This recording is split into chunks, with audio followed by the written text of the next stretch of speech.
नमस्कार बच्चों। आप सब जानते हैं कि वर्तमान में कोरोना का दौर चल रहा है और इस कोरोना दौर में अलग अलग शैक्षणिक संस्थाएं विद्यार्थियों को अपने अपने तरह से शैक्षणिक कार्यों से जोड़े रखने का प्रयास कर रही हैं।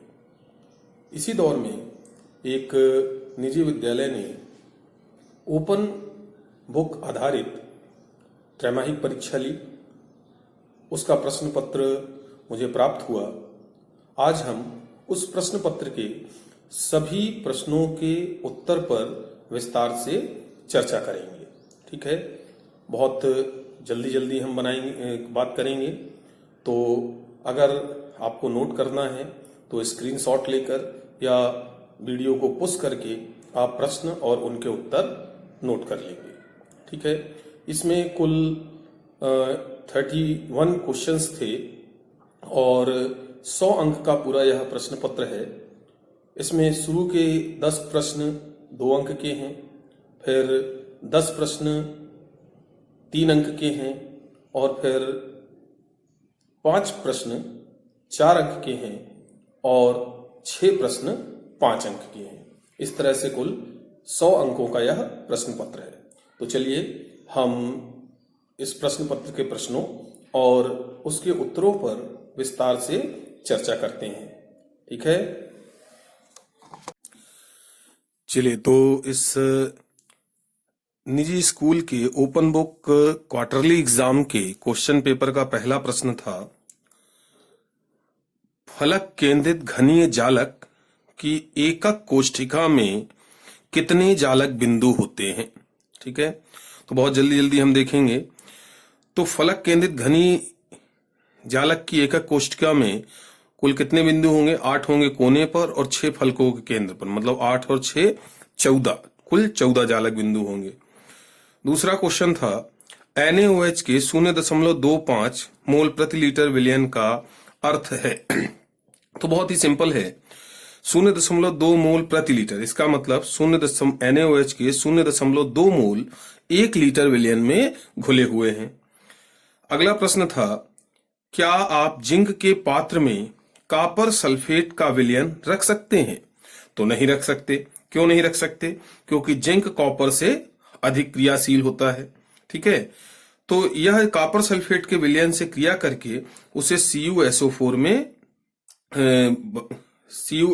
को ZnSO4 में बदल देगा और CuS जो है कॉपर जो है वो अवक्षेपित हो जाएगा, मतलब नहीं रख सकते हैं। अगला प्रश्न था चौथा, एल्यूमिनियम के निष्कर्षण में निच्छालन का क्या महत्व है?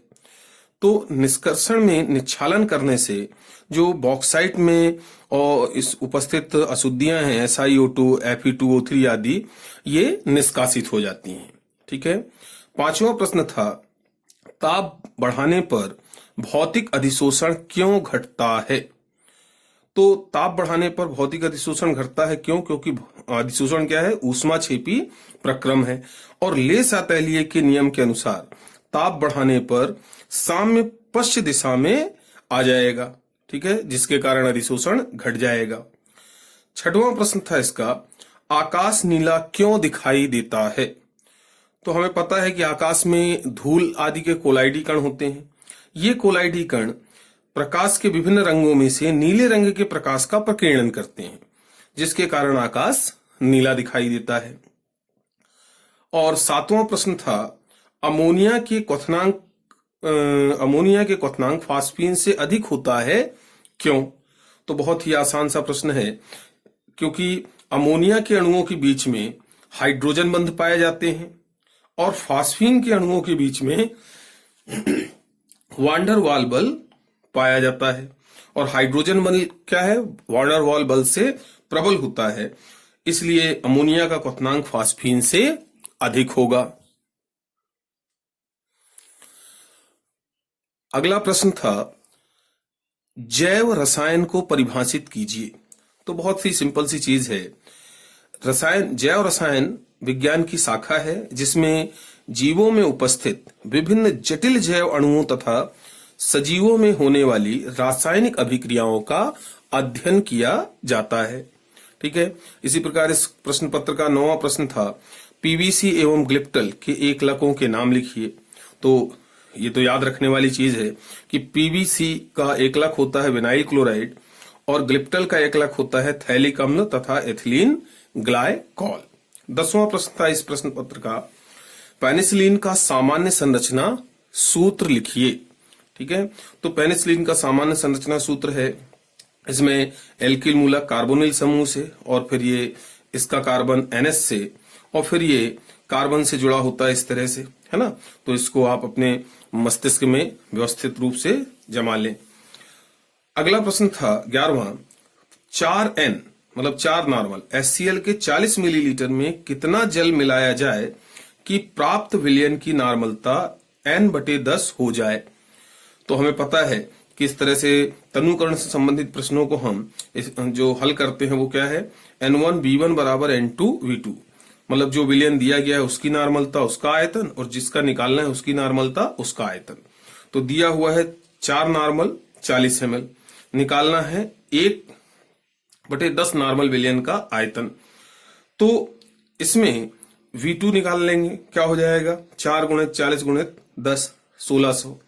तो ये तो V2 विलयन का आयतन होगा, लेकिन पहले से 40 ml आयतन है तो हम क्या करेंगे, V2 में से V1 को घटा देंगे तो पानी की मात्रा आ जाएगी, मतलब 1640 मिलीलीटर पानी मिलाएंगे तो जो विलयन बनेगा उसकी नॉर्मलता 1/10 हो जाएगी।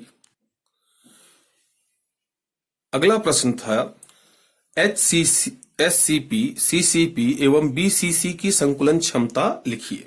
तो आपको याद होगा कि SCP की संकुलन क्षमता होती 74%, CCP की होती है 74% और BCC की होती है 68%। ठीक है। फिर 13वां प्रश्न था जो 3 नंबर का था, डैनियल सेल के लिए नष्ट समीकरण लिखिए। तो डैनियल सेल आपको पता है क्या होता है, इसमें जिंक का जो इलेक्ट्रोड है वो एनोड का और कॉपर का इलेक्ट्रोड कैथोड का काम करता है। मतलब जिंक 2 इलेक्ट्रॉन त्यागेगा और कॉपर उसे ग्रहण करेगा, जिंक का ऑक्सीकरण होगा, कॉपर का अपचयन होगा।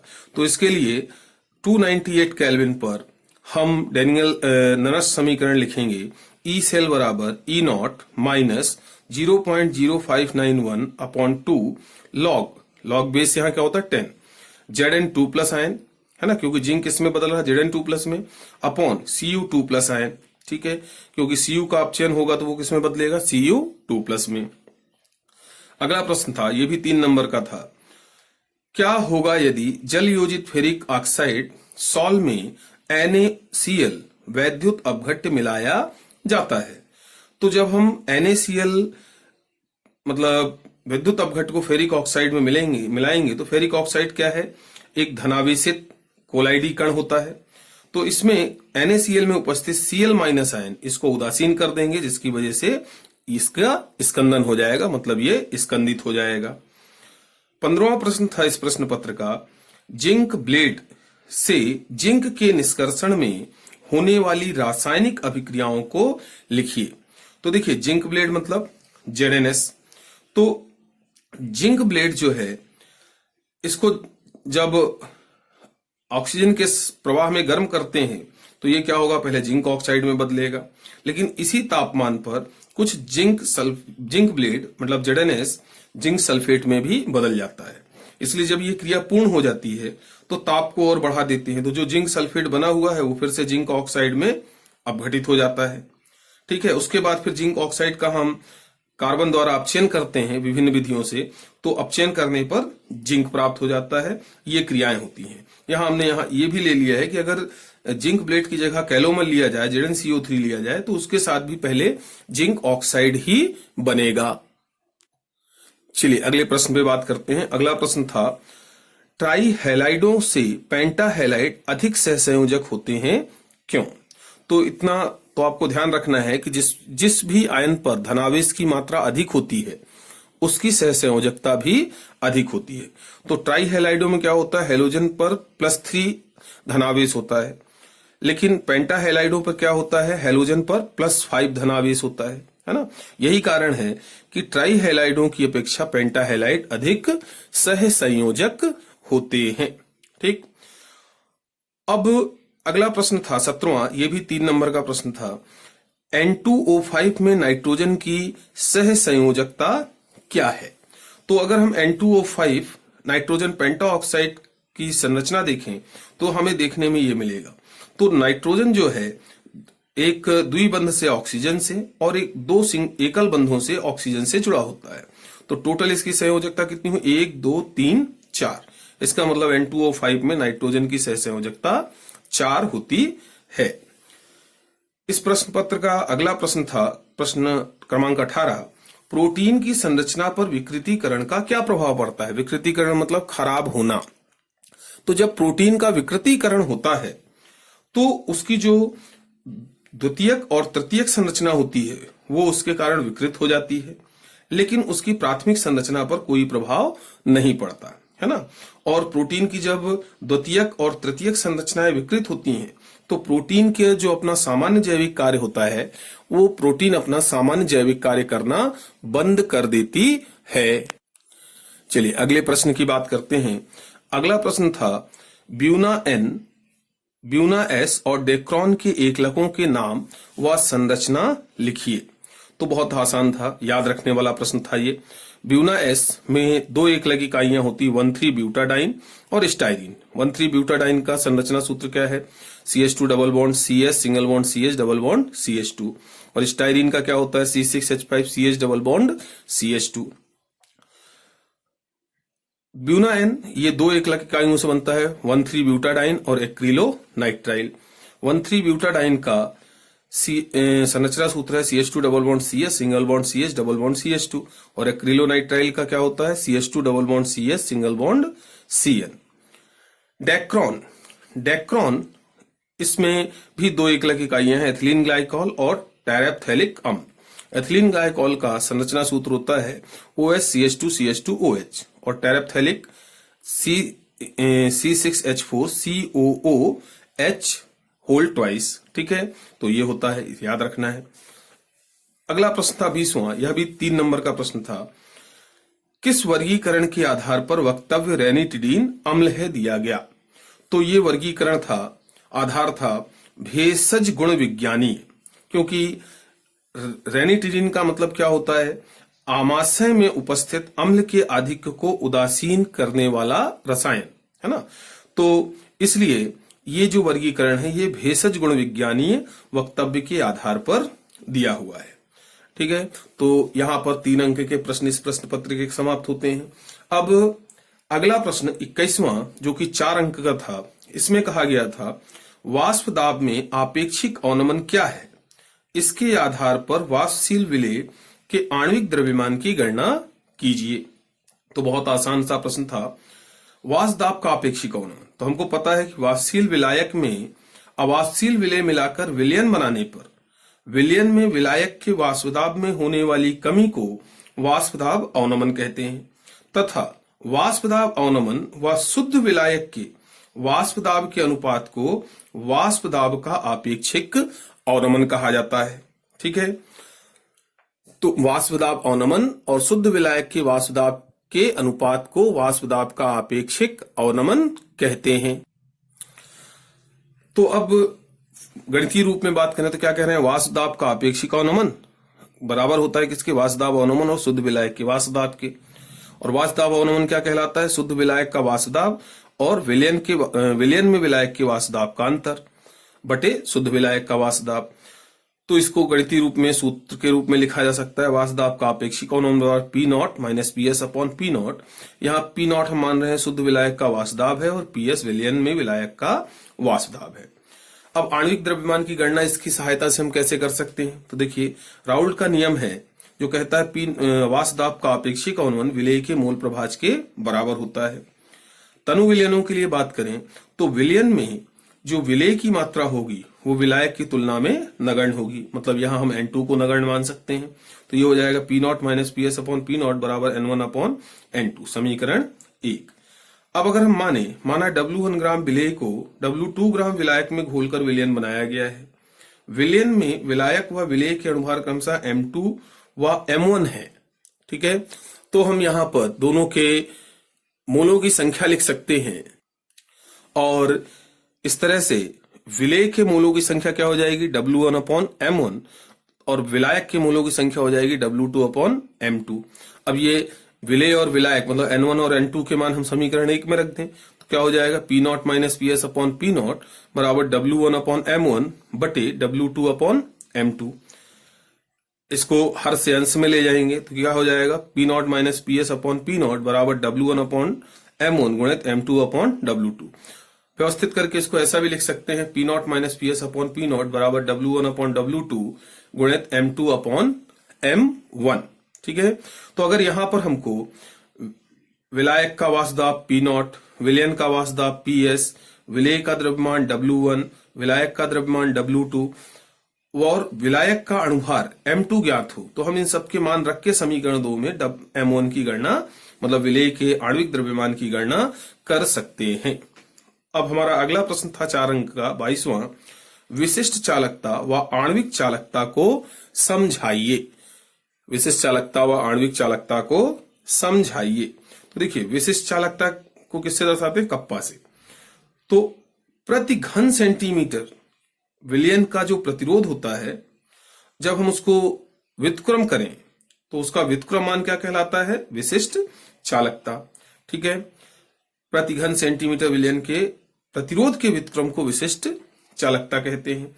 इसकी SI इकाई होती है siemens metre inverse, siemens metre inverse, किंतु इसे जो है हम प्रायः siemens centimetre inverse, ohm inverse centimetre inverse द्वारा दर्शाते हैं।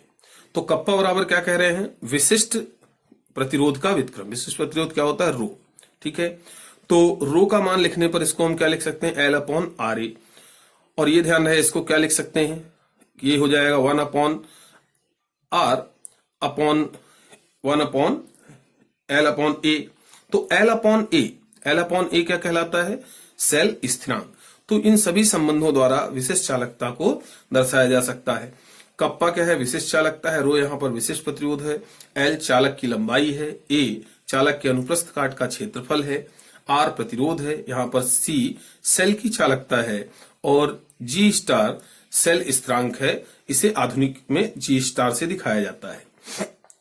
सेकंड पूछा गया था आणविक चालकता। तो आणविक चालकता को लैम्डा m से दर्शाया जाता है। तो 1 ग्राम मोल विद्युत अपघट्ट के विलयन की जो चालकता होती है उसे उसकी आणविक चालकता कहते हैं। इसकी इकाई होती है ओम inverse centimetre square mole inverse. ठीक है, गणितीय रूप में लैम्डा m बराबर क्या होता है, कप्पा इंटू वी। वी क्या है, आयतन है, तो इसको लिखा जा सकता है लैम्डा m बराबर कप्पा इंटू 1000/m। तो यहां पर लैम्डा m आणविक चालकता है, कप्पा विशिष्ट चालकता है, v ml में विद्युत अपघट्ट के विलयन का आयतन है, m विद्युत अपघट्ट के विलयन की मोलरता है। ठीक है, तो इस तरह से ये 4 अंक का प्रश्न था। अगला 4 अंक का प्रश्न था, सल्फ्यूरिक अम्ल के निर्माण की संपर्क कक्ष विधि को संक्षेप में समझाइए। पूरा का पूरा विधि ही आपको समझानी थी लेकिन संक्षेप में। तो देखिए इसे, चूंकि ये 4 अंक का प्रश्न है तो इसे हम किस तरह से हल करेंगे। सबसे पहले सिद्धांत लिखेंगे। तो सिद्धांत क्या है, सल्फर या आयरन पायराइट का वायु की अधिकता में जलाने पर सल्फर डाइऑक्साइड प्राप्त होता है, जो उत्प्रेरक V2O5 या प्लेटिनीकृत एस्बेस्टॉस की उपस्थिति में SO3 सल्फर ट्राइऑक्साइड में ऑक्सीकृत हो जाती है। यह SO3 जल में घुलकर H2SO4 बनाती है। ठीक है, तो क्या हुआ, सल्फर को या आयरन पायराइटिस को जलाएंगे तो क्या बनेगा, सबसे पहले SO2 बनेगा। अब ये SO2 V2O5 या प्लेटिनीकृत एस्बेस्टॉस द्वारा ऑक्सीकृत होकर के SO3 में बदल जाएगी। और जब ये SO3 जल से क्रिया करती है तो जल से क्रिया करके यह H2SO4 में परिवर्तित हो जाती है। ठीक है, ये है संयंत्र का नामांकित चित्र। तो दूसरा हमें संयंत्र का नामांकित चित्र देना होगा। इसमें सल्फर बर्नर होता है, धूल कक्ष होता है जिसमें भाप प्रवाहित करने के लिए व्यवस्था होती है, फिर ठंडा करने के लिए शीतकारक पाइप होते हैं, फिर धावन कक्ष होते हैं जिसमें ऊपर से जल की फवार गिरती रहती है, फिर शुष्कीकरण कक्ष होता है जिसमें ऊपर से सांद्र H2SO4 की फवार गिरती रहती है, फिर उसके बाद आर्सेनिक शोधक होता है, यहाँ शोधक भरा रहता है, फिर परीक्षण बॉक्स होता है जिसमें SO2 की शुद्धता की जांच करते हैं, फिर परिवर्तक होता है जिसमें SO2 SO3 में बदलती है, और फिर अंत में अधिशोषण कक्ष होता है जिसमें ऊपर से H2SO4 की फवार चलती रहती है, जिसमें SO3 घुलकर ओलियम में बदल जाती है। तो यहां पर H2SO4 को ओलियम के रूप में प्राप्त किया जाता है। फिर विधि को हम संक्षेप में लिख देंगे। तो देखिए, गंधक या पायराइट बर्नर में निर्मित SO2 गैस को क्रमशः धूल कक्ष, शीतकारक पाइप, धावन कक्ष, शुष्कीकरण कक्ष से गुजारने के बाद परीक्षण बॉक्स में इसकी शुद्धता की जांच कर शुद्ध SO2 गैस को परिवर्तक में गुजारते हैं। यहां ऑक्सीकरण से SO3 बनती है, जो अवशोषक स्तंभ में H2SO4 में अवशोषित होकर H2S2O7 बनाती है। ठीक है, मतलब ओलियम बनाती है, जिसे जल से तनु करके आवश्यकता अनुसार सांद्र H2SO4 बना लेते हैं। तो यह है H2SO4 बनाने की संपर्क कक्ष विधि का संक्षिप्त वर्णन।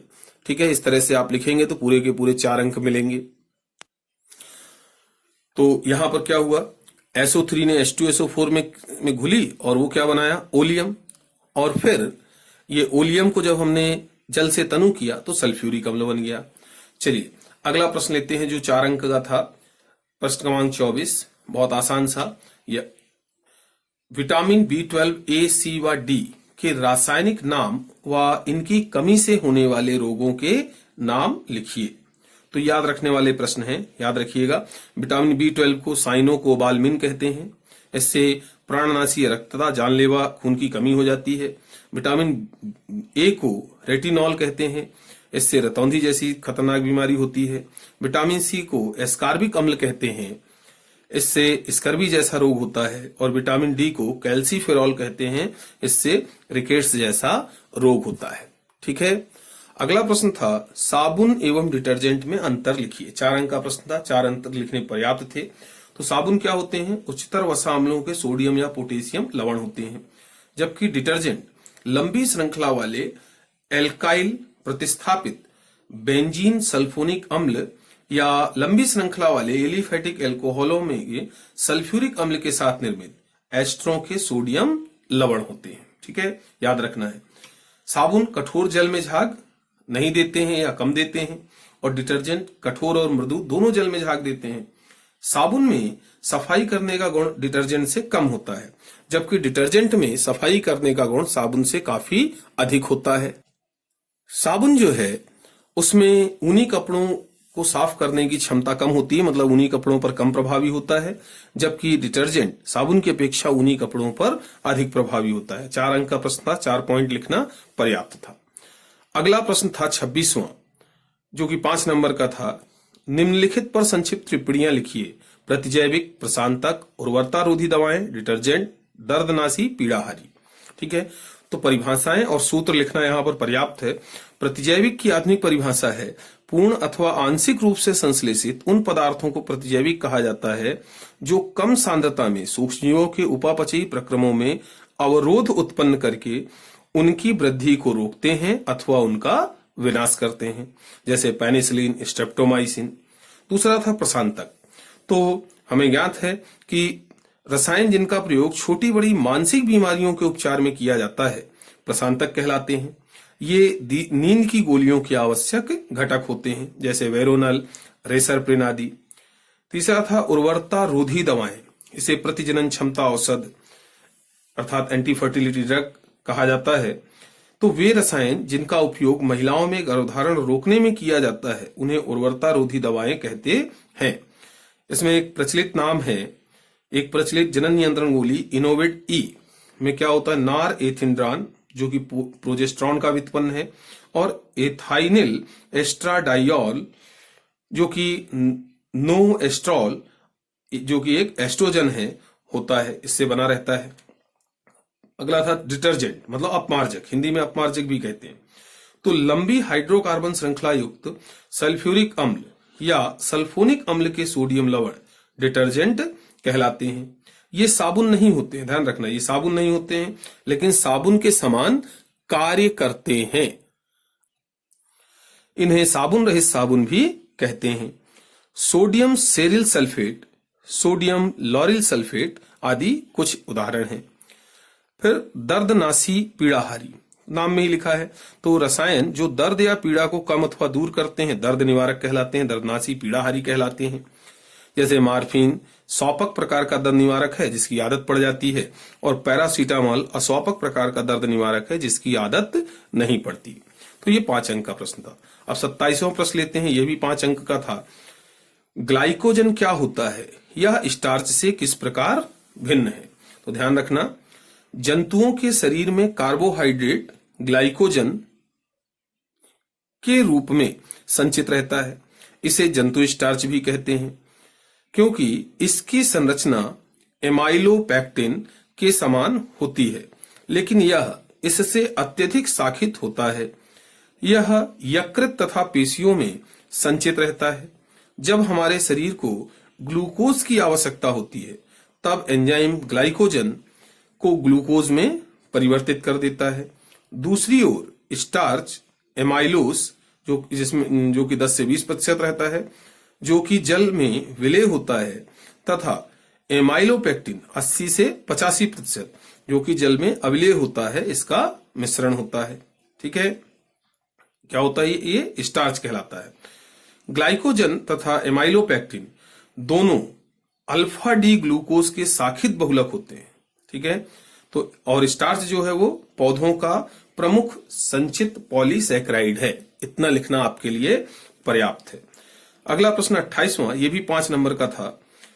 फास्फोरस व सल्फर के ऑक्सी अम्लों के नाम व सूत्र लिखकर उनकी संरचनाएं बनाइए। ठीक है, फास्फोरस व सल्फर के ऑक्सी अम्लों के नाम व सूत्र लिखकर उनकी संरचनाएं बनाइए। तो ये देखिए, यहां पर हमने फास्फोरस और ऑक्सी अम्लों की संरचनाओं बना रखी हैं, उनके नाम लिख रखे हैं और सूत्र लिख रखे हैं। तो ये आप देख के नोट कर लेंगे और अच्छे से इनका अभ्यास करेंगे। संरचनाएं याद नहीं की जाती, उनको अभ्यास करके सीखा जाता है ना। ध्यान रखिएगा कि फास्फोरस में तो जो है ऑक्सीकरण जो संयोजकता है, ऑक्सीकरण अवस्था के आधार पर, संयोजकता के आधार पर पूरी संरचनाएं बनाई जा सकती हैं, जबकि सल्फर में कहीं कहीं संरचना जो है सामान्य संयोजकता नियम से उसकी ऑक्सीकरण संख्या नहीं आती है, संरचना के आधार पर आती है। तो एक बार आप संरचनाओं को देखकर अच्छे से उनका अभ्यास कर लें। ठीक है, तो इस तरह से ये फास्फोरस के ऑक्सी अम्लों की संरचनाएं हैं और ये सल्फर के ऑक्सी अम्लों की संरचनाएं हैं। ये बहुत महत्वपूर्ण है, परीक्षा में अक्सर आता रहता है, तो इन दोनों को अच्छे से आपको सीख लेना है। ये कुछ बचे हुए सल्फर के ऑक्सी अम्लों की संरचनाएं हैं। इसके बाद 29वां प्रश्न था, कोलरॉस का नियम लिखकर इसके अनुप्रयोगों को समझाइए। तो ये भी 5 अंक का प्रश्न था। तो कोलरॉस का नियम क्या है? बहुत आसान होता है। ये नियम है, अनंत अंतः पर विद्युत अपघट्यों की आणविक चालकता का मान अनंत अंतः पर उत्पन्न धनात्मक व ऋणात्मक आयनों की चालकताओं के योग के बराबर होता है।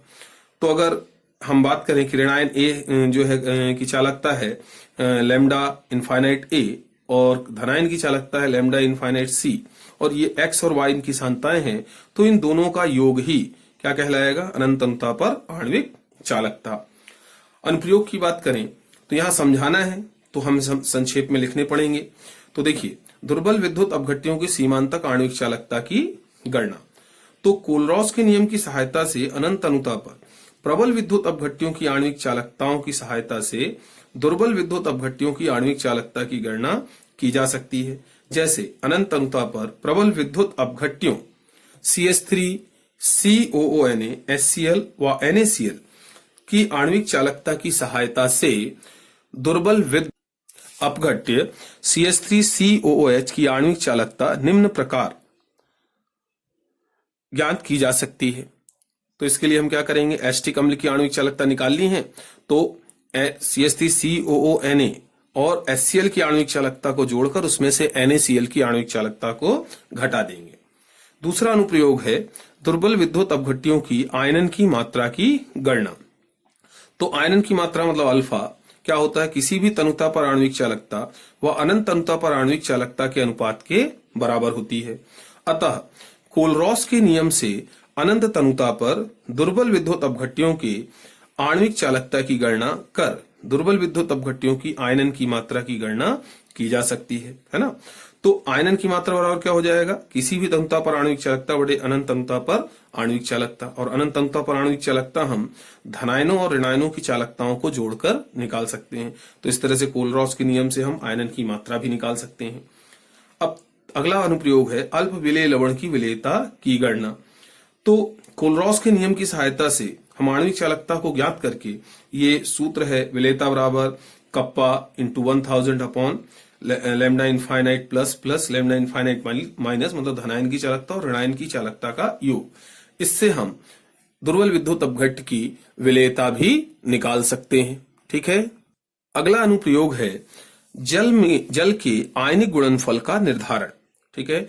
तो 25 डिग्री सेल्सियस पर H प्लस की H प्लस आयन की चालकता होती है 349.8 प्रति ओम और OH माइनस आयन की चालकता होती है 198 ओम प्रति ओम। तो इस तरह से H2O की आणविक चालकता क्या हो जाएगी, इन दोनों आयनों की चालकताओं का योग, मतलब 548.8 प्रति ओम।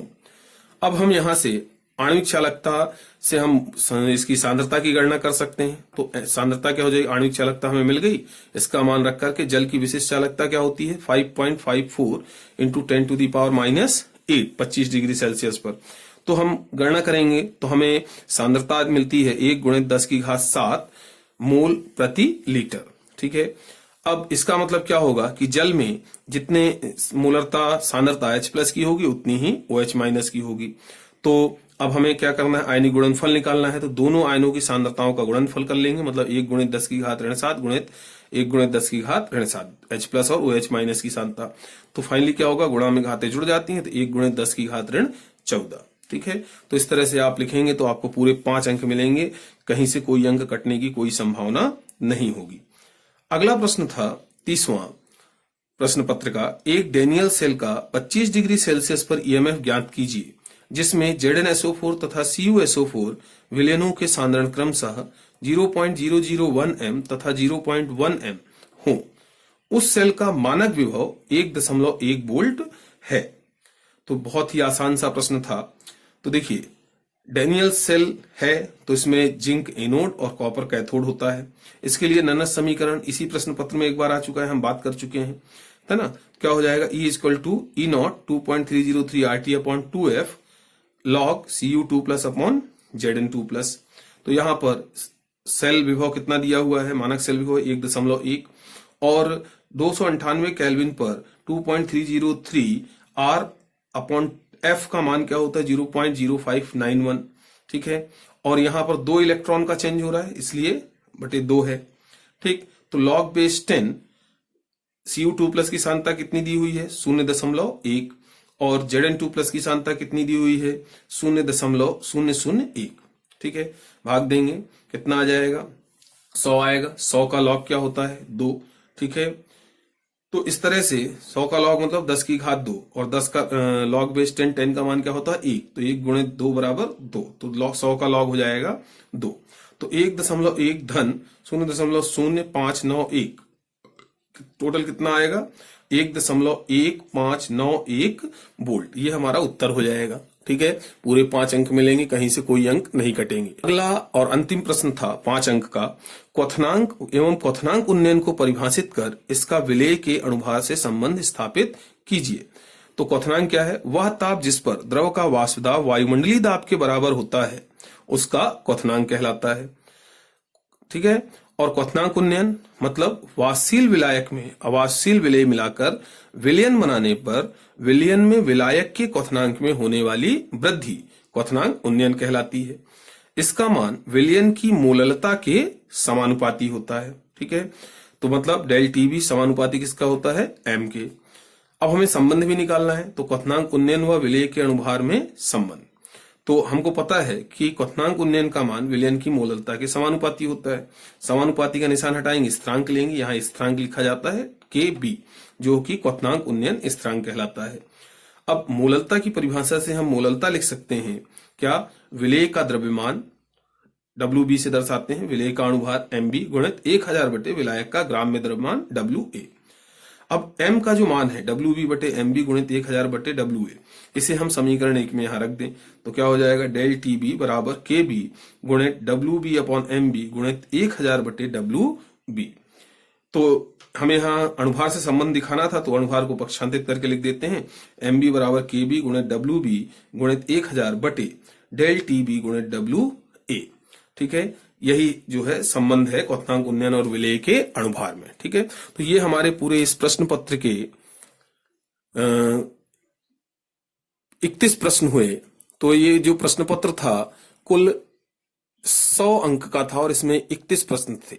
ठीक है, तो यदि इस प्रकार के प्रश्न आते हैं और आप उनके उत्तर इस प्रकार से लिखते हैं तो आपको पूरे के पूरे अंक मिलेंगे। मेरे अनुसार किसी भी प्रकार के अंकों की कटौती नहीं होगी, है ना। बहुत जल्दी जल्दी मैंने आंसर्स बताए हैं, तो अगर आपको ज्यादा फास्ट लगे तो स्पीड स्लो करके देख लीजिएगा या फिर जूम करके स्टॉप करके स्क्रीनशॉट लेकर के और अपने उत्तरों को लिख के तैयार कर लीजिएगा। चलिए अभी के लिए इतना ही, आगे बात करेंगे अपनी अगली वीडियो में।